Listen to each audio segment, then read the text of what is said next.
Hello friends, पिछले video में हमने बैंक निफ्टी के 15 मिनट चार्ट में देखा था। यहाँ से ये इसको हम 3 और यहाँ पे 4 कंसिडर कर रहे थे और यहाँ पे ये इम्पल्सिव एक 1 और ये 2 का रिट्रेसमेंट 23 टू 61% हमने निकाला था। ये बैंक निफ्टी के लिए सपोर्ट रेंज था। अगर 61% को ब्रेक करता है तो फिर इस रेंज में ये फिर से सपोर्ट ले सकता है और उस केस में ये 4 यहाँ पे नहीं बल्कि ए बी और सी इस तरीके से यहाँ पे पूरा होगा और यहाँ से हमें नया प्रोजेक्शन निकालना होगा। अगर यहीं से बाउंस करता है इसी रेंज में से तो ये मिनिमम प्रोजेक्शन था वेव 5 के लिए 38% 43,702। बैंक निफ्टी जो है यहाँ पे गैप अप ओपनिंग हुआ, लेकिन यहाँ पे शार्प बाउंस देने के बाद फिर से हमें एक डिक्लाइन देखने को मिला और ये 61% के नीचे भी थोड़ा टाइम ट्रेड किया, लेकिन वहाँ से फिर से रिकवरी हुई और वहाँ बहुत ही अच्छा हमें बाउंस देखने को मिला। ये करीबन 70% से थोड़ा ज़्यादा रिट्रेस हुआ। अब आज के एनालिसिस की शुरुआत हम करेंगे बैंक निफ्टी के डेली चार्ट से। डेली चार्ट में अगर हम देखें तो यहाँ से जो बाउंस है ये है ए और 1 और ये है बी और 2। सी और 3 की अगर हम बात करें तो सी और 3 के अंदर ये 1 2 3 4 और फिफ्थ का अगर हम प्रोजेक्शन निकालते हैं तो 38 और 61% दोनों ही ऑलरेडी अचीव हो चुके हैं। तो यहाँ से जो सी और 3 का इम्पल्स शुरू हुआ है ऑलमोस्ट दोनों ही प्रोजेक्शन अचीव कर चुका है। तो बाइंग में हमें थोड़ा सा कॉशियस रहना चाहिए। डेली टाइम फ्रेम जो है हमें थोड़ा सा कॉशियस रहने को सजेस्ट कर रहा है, क्योंकि हायर टाइम फ्रेम में वेव 5 के प्रोजेक्शन अचीव हो चुके हैं और इस पूरे सी और 3 का अगर हम रिट्रेसमेंट निकालते हैं तो 23 और 38% की रेंज आ रही है 40,731 से लेके 39,118। इस रेंज में जो है हमें एक रिट्रेसमेंट देखने को मिल सकता है। अगर 38% के नीचे ट्रेड करता है तो और भी नेगेटिव हो जाएगा। उस केस में ये बाउंस जो है वो करेक्टिव बाउंस हो जाएगा। अभी के लिए यहाँ पे तो हमें कॉशियस रहने को बोल रहा है। अभी यहाँ से जो वेव 5 शुरू हुआ है प्रोजेक्शन ऑलरेडी अचीव हो चुका है। अभी इसको हम स्मॉलर टाइम फ्रेम में देखेंगे कि वहाँ पे क्या चल रहा है, राइट। तो यहाँ पे अगर हम देखें तो ये जो प्रोजेक्शन है अभी मैंने यहाँ से ही निकाले हैं 38 और ऑलमोस्ट ये 61% के करीब यहाँ पे हमें बाउंस देखने को मिला है और ये रिट्रेसमेंट जो है वो भी मैंने यहीं से निकाला है। अगर ये 23 और 38% की रेंज को ब्रेक कर देता है तो हम मान लेंगे कि ये बाउंस जो है यहाँ पे पूरा हो चुका है, राइट।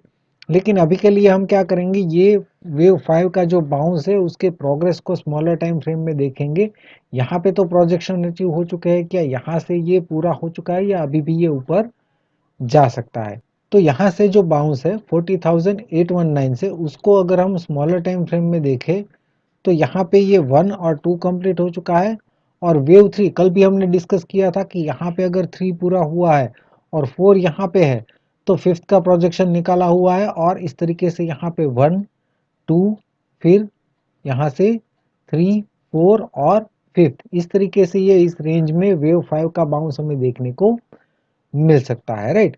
ये रेंज में से ऑलरेडी बाउंस कर चुका था और आज करेक्शन के बाद यहाँ पे भी हमें शार्प बाउंस देखने को मिला है। अगर इसके नीचे ट्रेड करता है 42,567 के नीचे तो ही बैंक निफ्टी नेगेटिव बन सकता है। अभी इमीडिएट मूव के लिए ये जो पैटर्न है उसको स्मॉलर टाइम फ्रेम में देखते हैं वहां पे क्या चल रहा है, राइट।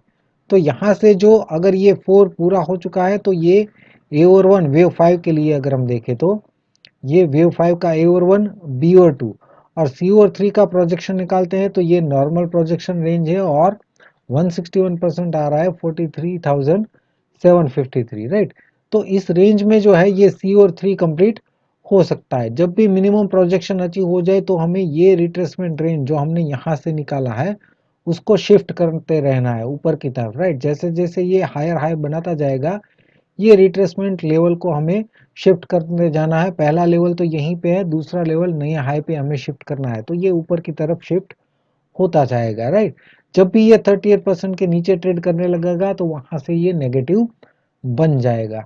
अभी के लिए ये रिट्रेसमेंट जो है ये 23 टू 38% ये रेंज आ रही है। अगर 38% के नीचे ट्रेड करता है तो फिर से ये नेगेटिव बन सकता है। उस केस में ये जो बाउंस है ये एबीसी बाउंस हो जाएगा और वहां से फिर से एक शार्प डिक्लाइन हमें देखने को मिल सकता है। तो उस केस में ये 3 और 4 यहाँ पे पूरा होगा और फिर बाउंस फिफ्थ का शुरू हो सकता है। अगर इस रेंज में से हमें डिक्लाइन 38% के नीचे देखने को मिलता है तो ही वो सिनारियो आएगा। अदरवाइज यहाँ से ये 1 2 फिर ये 3 फिर 4 और फिर 5 इस तरीके से ये आगे के टाइम पे प्रोग्रेस कर सकता है। इस रिट्रेसमेंट को ध्यान में रखना है, जैसे जैसे ये ऊपर शिफ्ट होता जाएगा वैसे वैसे हमें इसको शिफ्ट करते जाना है और 38% जो है ये down side break even point हमारा बन जाएगा और ये मिनिमम टारगेट रेंज है 43,702।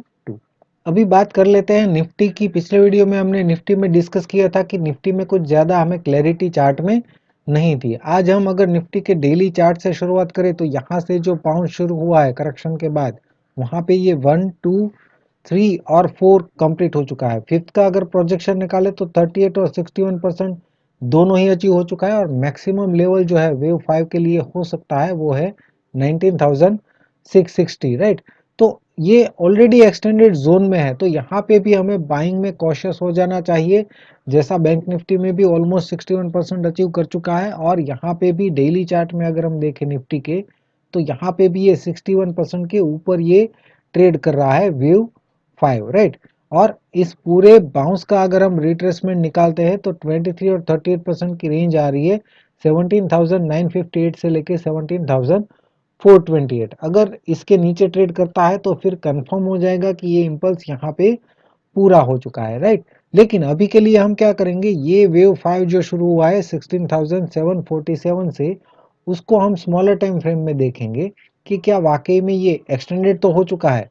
अब ये पूरा भी हो चुका है स्मॉलर टाइम फ्रेम में, ये 2 ओवर चार्ट है। यहाँ पे अगर हम देखें तो ये 1 2 3 और 4 कंप्लीट हो चुका है और फिफ्थ का प्रोजेक्शन निकाले तो 38 और 61% की रेंज अभी ये अचीव हो चुके हैं। जो हमने पिछले 2 सेशन में बात की थी 18,780 मिनिमम प्रोजेक्शन आ रहा था, वो अभी अचीव हो चुका है, राइट। इस रेंज में ये ऑलरेडी बाउंस कर चुका है। अभी इस पूरे इम्पल्स का अगर हम रिट्रेसमेंट निकाले तो 23 और 38% की रेंज ये अब इमीडिएट सपोर्ट रेंज है। इसको ब्रेक करता है तो फिर कंफर्म हो जाएगा कि यहाँ पे जो है ये इम्पल्स पूरा हो चुका है, राइट। लेकिन यहाँ तक का हम वेट नहीं कर सकते। अभी के लिए हमें क्या करना है, ये बाउंस जो है वेव 5 का बाउंस, उसको स्मॉलर टाइम फ्रेम में देखना है कि क्या ये बाउंस पूरा हो चुका है। ये मिनिमम प्रोजेक्शन तो अचीव हो चुका है और इस बाउंस को अगर हम स्मॉलर टाइम फ्रेम में देखें तो यहाँ पे 1 और 2 के बाद यहाँ पे हमें कन्फ्यूज़न था, हम इसको 3 और 4 कंसीडर कर रहे थे, लेकिन ये जो है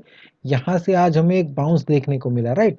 तो ये अब हमें यहाँ पे 3 और 4 कंसीडर करना होगा, भले ही ये इसका 23% भी रिट्रेस नहीं किया है, राइट।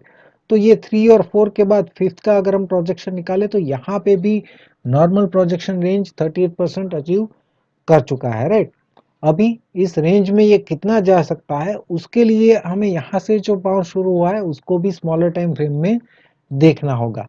उसको अगर हम स्मॉलर टाइम फ्रेम में देखते हैं तो यहाँ पे क्या लग रहा है, ये 1 और 2 कंप्लीट हो चुका है और 3 के अंदर ये 1 2 और 3, फिर उसके बाद 4 5 वो हो गया इसका 3, फिर उसके बाद 4 और फिर फिफ्थ, इस तरीके से ये प्रोग्रेस कर सकता है, राइट। तो थोड़ा सा वॉलेटाइल यहाँ पे हो सकता है, उसके बाद फाइनल बाउंस हमें देखने को मिल सकता है। ओवरऑल अगर हम रिट्रेसमेंट निकाले तो इस बाउंस का रिट्रेसमेंट 23 टू 38% सपोर्ट रेंज है। 18,739 के नीचे ट्रेड करता है तो यहाँ से ये नेगेटिव बन जाएगा और इस बाउंस को हम पूरा मान लेंगे। जैसे जैसे यहाँ पे ये हाई नया बनाता जाएगा वैसे वैसे ये रिट्रेसमेंट को भी हमें शिफ्ट करते जाना है, ये ऊपर आता रहेगा यार, हमें यहाँ से निकालना होगा। जैसे नया हाई बनेगा तो इसको हम शिफ्ट कर देंगे और ये ऊपर शिफ्ट हो जाएगा। 38% जो भी होगा वो हमारा down side break even point बन जाएगा, राइट। तो निफ्टी और बैंक निफ्टी में फ्रेंड्स आज के वीडियो में बस इतना ही।